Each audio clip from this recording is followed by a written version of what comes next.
그런데 가례가 행해지기 전에 먼저 거쳐야 하는 절차가 또 있었습니다. 이 절차가 없으면 애초에 가례라는 것이 있을 수가 없었던 것입니다. 그게 뭐냐고요? 결혼식을 하려면 주인공이 있어야 되지 않겠습니까? 결혼식을 할 신랑과 신부가 있어야 되지 않습니까? 신랑은 왕 또는 왕세자라 이미 정해져 있습니다만 신부가 정해져야 결혼식이 생기지 않겠습니까? 조선시대 때 왕비나 왕세자비는 어떻게 결정을 했을까요? 요즘처럼 디지털 사진, 전화, 인터넷, 휴대폰도 없던 세상이다 보니 왕세자빈이나 왕비를 결정하는 것이 보통 어려운 일이 아니었을 것입니다. 왕실에서 왕의 혼인을 치르기로 결정을 하면 혼례를 총괄하는 가례도감이라는 임시관청이 설치됩니다. 이 가례도감에서는 왕비 후보자를 결정하기 위해서 전국의 처녀들에게 혼례를 금지하는 금혼령을 내립니다. 금혼령이 내려지면 전국의 사대부들은 집안에 딸이 있는 경우 이를 궁궐에 신고하기 위해 딸의 사주단자를 제출하게 됩니다. 사주단자를 제출해야 하는 딸의 나이는 간택 때마다 달라서 13세 이하, 14세 이하, 15세 이하 등 각각 다른 규정을 가지고 진행이 되었습니다. 아마도 혼례의 대상인 왕이나 왕세자의 나이를 고려하여서 왕비 후보자의 나이를 결정한 것이 아닐까 생각합니다. 전국의 모든 사대부들이 사주단자를 내야 하느냐 하면 그것은 아니었습니다. 왕비 입후보 자격에서 제외되는 사람들은 사주단자를 제출할 필요도 없었고 제출해서도 안 되었습니다. 그 사람들은 다음과 같습니다. 이 규정은 조선 초기부터 이렇게 확정됐던 것은 아니었고 태종 이후 때부터 논의되던 것이 시간이 흘러가면서 이렇게 정리가 되었습니다. 첫째, 국성, 즉 전주 이씨, 그리고 본관과 관계없이 모든 이씨는 제외하였습니다. 두 번째로 왕의 할머니인 대왕 대비와 같은 성씨로 5촌 이내도 제외되었습니다. 세 번째는 전 왕의 왕비이며 현재 왕의 어머니인 왕대비와 같은 성씨로 7촌, 왕대비의 외척 등 다른 성씨로 6촌 이내를 제외하였습니다. 네 번째로 신랑인 왕 또는 세자와 다른 성에 갖고 있는 친척 형제 학렬로서 8촌 이내를 제외하였습니다. 마지막 다섯 번째로 부모 양친 중 한쪽 또는 모두를 여인 처녀를 제외하였습니다. 이 경우를 제외한 모든 사대부의 처녀들은 무조건 어떤 사유를 막론하고 사주단자를 제출해야 했습니다.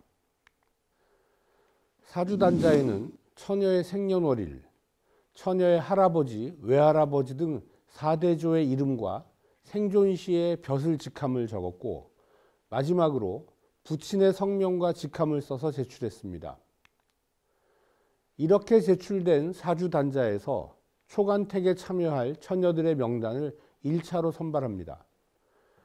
경우에 따라서는 중앙정부의 관리들이 각 지방에 파견되어 해당 처녀들을 직접 살펴보기도 하였습니다.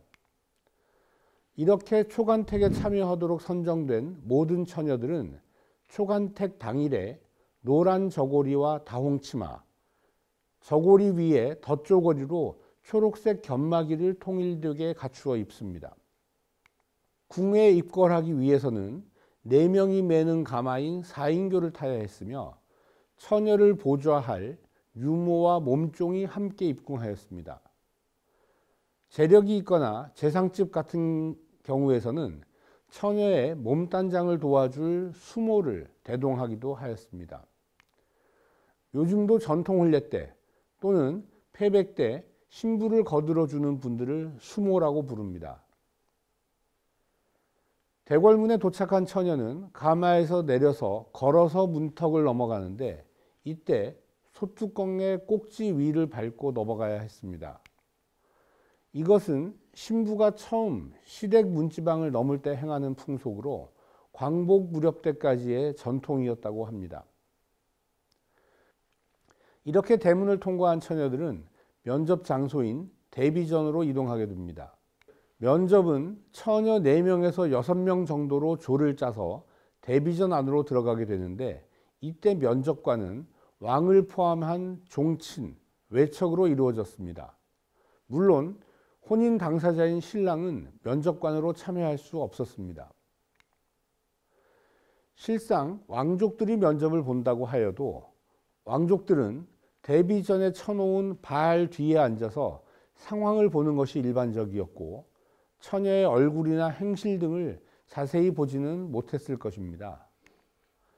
실질적인 면접은 궁중에서 오랜 기간 생활하였던 상궁들이 꼼꼼히 살펴보고 웃전에 보고하는 형식이었다고 합니다. 초간택 절차가 끝나면 처녀들은 간단한 점심 식사를 대접받고 들어왔던 문을 통해서 집으로 돌아가게 됩니다. 두 번째 관문인 재간택은 초간택에서 선발된 5명 또는 7명의 처녀들을 다시 궁궐로 불러들여 면접을 보는 절차입니다. 이 재간택을 통과한 최종 3명이 마지막 단계인 3간택 절차를 밟게 됩니다. 3간택에서 왕비로 선택되지 못한 2명은 집으로 돌아가 혼례를 치를 수 없었습니다.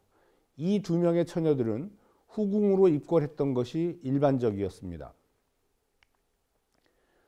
조선 후기에 갈수록 이미 왕비나 왕세자빈을 내정하고 간택 절차를 밟는 경우가 많았으므로 3간택에 내정자 홀로 올라와 면접을 거치는 경우도 많았다고 합니다.